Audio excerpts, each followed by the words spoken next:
और अब बात करेंगे इंडिगो संकट की, क्योंकि इंडिगो के पर सरकार ने काटने की तैयारी कर दी है। ऐसा क्यों कह रहे हैं? क्योंकि इंडिगो संकट पर सरकार ने बड़ा एक्शन लिया है। इंडिगो उड़ान शेड्यूल में 10% की कटौती की गई है। High demand high frequency route पर भी कटौती हुई है। आज शाम तक नया स्केड्यूल जमा करने के निर्देश भी जारी कर दिए गए। इंडिगो से लिए स्लॉट दूसरी एयरलाइंस को दिए जाएंगे। जब तक मैनेजमेंट नहीं हो पाता है ठीक से, स्केड्यूल नहीं बन पाता है, रूटिंग नहीं हो पाती है, रोस्टर्स को लेकर मैनेजमेंट नहीं हो पाता है, तब तक ये डिसीजन लिया गया है। High demand high frequency route पर कटौती, आज शाम तक नया स्केड्यूल जमा करने के निर्देश और इंडिगो से लिए गए स्लॉट दूसरी एयरलाइंस को दिए जाएंगे।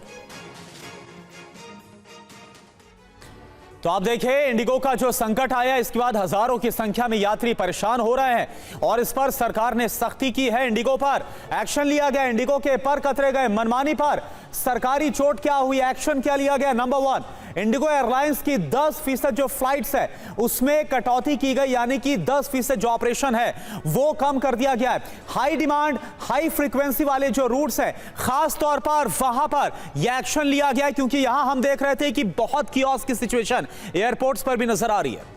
बिल्कुल करुणा, और बुधवार शाम तक नया स्केड्यूल जमा करने के निर्देश दे दिए गए हैं। बताया गया है आप दोबारा से तैयार करें शेड्यूल। इसका असर क्या हुआ है? एक्शन के बाद जो कार्रवाई की गई है उसका क्या असर? इंडिगो की रोजाना करीब 2300 फ्लाइट स्लॉट अब की जा रही हैं और जो अन्य स्लॉट है उनमें कटौती करते हुए दूसरे एयरलाइंस को दिए जा रहे हैं। अब देखिए, 10% जो कटौती की गई, इसके बाद क्या होगा? इंडिगो फ्लाइट के 230, क्योंकि 2300 टोटल फ्लाइट ऑपरेशन है, उनमें से 230 जो फ्लाइट्स ऑपरेशन वो कम हो जाएंगे। इंडिगो से लिए गए स्लॉट जो दूसरी एयरलाइंस हैं उन्हें शिफ्ट किए जाएंगे, यानी कि ये जो काम है वो दूसरे एयरलाइंस को दिया जाएगा। बिल्कुल, और अब इंडिगो पर कार्रवाई करते हुए सरकार ने क्या कहा है ये भी समझ लेते हैं। मंत्रालय इंडिगो के सभी रूट पर उड़ानों की संख्या कम करना आवश्यक समझता है। इससे एयरलाइन के संचालन को स्थिर करने, बेहतर करने और रद्द करने की घटनाओं में कमी लाने में मदद मिलेगी। 10% कटौती का आदेश दिया गया है। इस आदेश का पालन करते हुए इंडिगो पहले की तरह अपने सभी गंतव्यों पर उड़ानें जारी रखेगी, ये कहा गया है सरकार की तरफ से। तो सरकार ने इंडिगो पर एक्शन लेते हुए उसके 10% फ्लाइट्स घटाने का आदेश दिया है। यह कटौती हाई डिमांड और हाई फ्रीक्वेंसी वाले रूट्स पर होगी। इससे रोजाना चलने वाली 2300 में से करीब 230 फ्लाइट्स कम हो जाएंगी।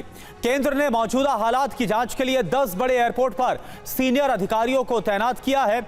ये लोग पता लगाएंगे कि यात्रियों को कौन कौन सी परेशानियां आ रही हैं, और इसके साथ ही आज डीजीसीए ने इंडिगो मैनेजमेंट की जांच के लिए भी उन्हें बाकायदा बुलाया है। और अब आपको एक तस्वीर दिखाते हैं। ये तस्वीर कल की है, जब इंडिगो के अधिकारी नागरिक उड्डयन मंत्री राम मोहन नायडू से मिलने पहुंचे थे। बिग वॉल के जरिए आपको इंफॉर्मेशन दिखाते हैं और वो तस्वीर भी देख लीजिए। ये वो तस्वीर है जहां आप देख सकते हैं एविएशन मिनिस्टर नायडू बैठे हुए दिख रहे हैं और यहां पर मीटिंग हो रही है। अब यहाँ हाथ जोड़े हुए दिखाई दे रहे हैं। ये सीईओ हैं, ये इंडिगो जो एयरलाइंस है उनके सीईओ है, और उनकी तरफ से बाकायदा माफी मांगी गई थी और ये कहा गया था कि जो कुछ हो रहा है उसे जल्दी दुरुस्त किया जाएगा। तो आप देखिए, ये हाथ जोड़े हुए बैठे हुए हैं और एविएशन मिनिस्टर जो है वो इस वक्त आपको नजर आ रहे हैं। उनके साथ ये जो मुलाकात है वो हुई है इंडिगो के सीईओ की। ये देखिए, आप 2 तस्वीरें इस वक्त आपके सामने है। पीटर एल्बर्स इंडिगो के जो सीईओ हैं वो इस वक्त आपको नजर आ रहे हैं और साथ में एविएशन मिनिस्टर राम मोहन नायडू। और ये देखिए, एक तरीके से ऐसा लग रहा है कि जो कुछ हो रहा है उसके लिए सॉरी बोलते हुए, उसके लिए माफी मांगते हुए नजर आ रहे हैं। लेकिन फिलहाल सरकार की तरफ